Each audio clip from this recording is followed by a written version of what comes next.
ನಮಸ್ಕಾರ ಸ್ನೇಹಿತರೆ.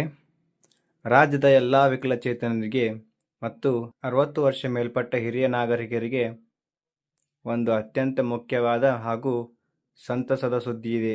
ಕರ್ನಾಟಕ ಸರ್ಕಾರದ ವಿಕಲಚೇತನರ ಮತ್ತು ಹಿರಿಯ ನಾಗರಿಕರ ಸಬಲೀಕರಣ ಇಲಾಖೆಯು SC/ST ಮತ್ತು TSP ಯೋಜನೆಯಡಿ ಹಲವು ಪ್ರಮುಖ ಕಲ್ಯಾಣ ಯೋಜನೆಗಳಿಗೆ ಅರ್ಹ ಫಲಾನುಭವಿಗಳಿಂದ ಅರ್ಜಿಗಳನ್ನು ಆಹ್ವಾನಿಸಿದೆ. ಇದರ ಸಂಪೂರ್ಣ ಮಾಹಿತಿ ಇಲ್ಲಿದೆ.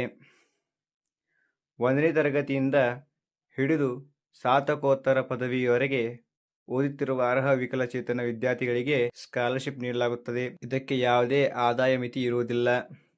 ಅರ್ಹ ವಿದ್ಯಾರ್ಥಿಗಳು SSP ಪೋರ್ಟಲ್ ಮೂಲಕ ಆನ್ಲೈನ್ನಲ್ಲಿ ಅರ್ಜಿ ಸಲ್ಲಿಸಬಹುದಾಗಿದೆ. ಪ್ರತಿಭಾವಂತ ವಿದ್ಯಾರ್ಥಿಗಳಿಗೆ ಪ್ರೋತ್ಸಾಹ ಧನ. ಪರೀಕ್ಷೆಯಲ್ಲಿ 60%ಕ್ಕಿಂತ ಹೆಚ್ಚು ಅಂಕ ಗಳಿಸಿದ ತೇರ್ಗಡೆಯಾದ ವಿಕಲಚೇತನ ವಿದ್ಯಾರ್ಥಿಗಳಿಗೆ ವಿಶೇಷ ಪ್ರೋತ್ಸಾಹ ಧನ ಸಿಗಲಿದೆ. ಆಸಕ್ತರು ಸೇವಾ ಸಿಂಧು ಪೋರ್ಟಲ್ ಮೂಲಕ ಅರ್ಜಿ ಸಲ್ಲಿಸಬಹುದು. ಉಚಿತ ಸಾಧನ ಹಾಗೂ ಸಲಕರಣೆಗಳು. ದೈನಂದಿನ ಜೀವನಕ್ಕೆ ನೆರವಾಗುವ ಕ್ಯಾಲಿಪರ್ಸ್, ಬ್ರೈಲ್ ವಾಚ್, ಕೃತಕ ಕಾಲು ಮತ್ತು ಕೈ, ಶ್ರವಣ ಸಾಧನ ಮುಂತಾದ ಪರಿಕರಗಳನ್ನು ಗರಿಷ್ಠ 15,000 ರೂಪಾಯಿಗಳ ಮಿತಿಯಲ್ಲಿ ಉಚಿತವಾಗಿ ನೀಡಲಾಗುತ್ತದೆ. ಗ್ರಾಮೀಣ ಭಾಗದವರಿಗೆ ವಾರ್ಷಿಕ 11,500 ಹಾಗೂ ನಗರ ಪ್ರದೇಶದವರಿಗೆ 24,000 ರು ಆದಾಯ ಮಿತಿ ಇರಲಿದ್ದು, ಸೇವಾ ಸಿಂಧು ಮೂಲಕ ಅರ್ಜಿ ಸಲ್ಲಿಸಿ. ಜಿಲ್ಲಾ ವಿಕಲಚೇತನರ ಕಲ್ಯಾಣಾಧಿಕಾರಿಗಳ ಕಚೇರಿಯಿಂದ ಈ ಸೌಲಭ್ಯ ಪಡೆಯಬಹುದು.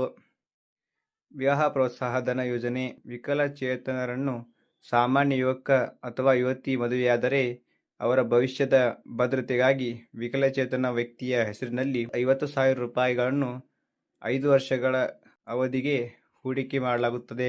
ಇದರ ಬಡ್ಡಿಯನ್ನು ಬಳಸಿಕೊಳ್ಳಲು ಅವಕಾಶವಿರುತ್ತದೆ. ಸ್ವಯಂ ಉದ್ಯೋಗಕ್ಕಾಗಿ ಆಧಾರ್ ಯೋಜನೆ.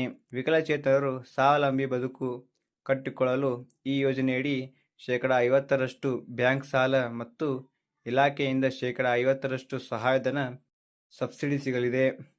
ಸೇವಾ ಸಿಂಧು ಪೋರ್ಟಲ್ ಮೂಲಕ ಇದಕ್ಕೆ ಅರ್ಜಿ ಸಲ್ಲಿಸಬಹುದು. ವಿಶೇಷ ಶೈಕ್ಷಣಿಕ ಯೋಜನೆ.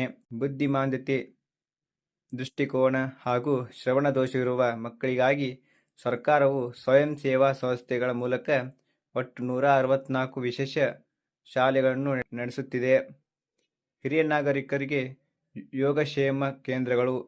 ರಾಜ್ಯದ ವಿವಿಧ ಜಿಲ್ಲೆಗಳಲ್ಲಿ ಹಿರಿಯ ನಾಗರಿಕರಿಗಾಗಿ ಹಗಲು ಯೋಗಕ್ಷೇಮ ಕೇಂದ್ರಗಳನ್ನು ಸ್ಥಾಪಿಸಲಾಗಿದ್ದು, ವಯಸ್ಸಾದವರಿಗೆ ಅಗತ್ಯವಿರುವ ಆಸರೆ ಮತ್ತು ಸೌಲಭ್ಯಗಳನ್ನು ಇಲ್ಲಿ ಒದಗಿಸಲಾಗುತ್ತಿದೆ. ನಿಮ್ಮ ಪರಿಚಿತರಲ್ಲಿ ಯಾರಾದರೂ ಅರ್ಹರಿದ್ದರೆ ತಕ್ಷಣವೇ ಅವರಿಗೆ ಈ ಮಾಹಿತಿಯನ್ನು ತಲುಪಿಸಿ ಮತ್ತು ಸೇವಾ ಸಿಂಧು ಹಾಗೂ SSP ಪೋರ್ಟಲ್ ಮೂಲಕ ಅರ್ಜಿ ಸಲ್ಲಿಸಿ ಈ ಸೌಲಭ್ಯಗಳ ಪ್ರಯೋಜನ ಪಡೆದುಕೊಳ್ಳಿ. ಧನ್ಯವಾದಗಳು.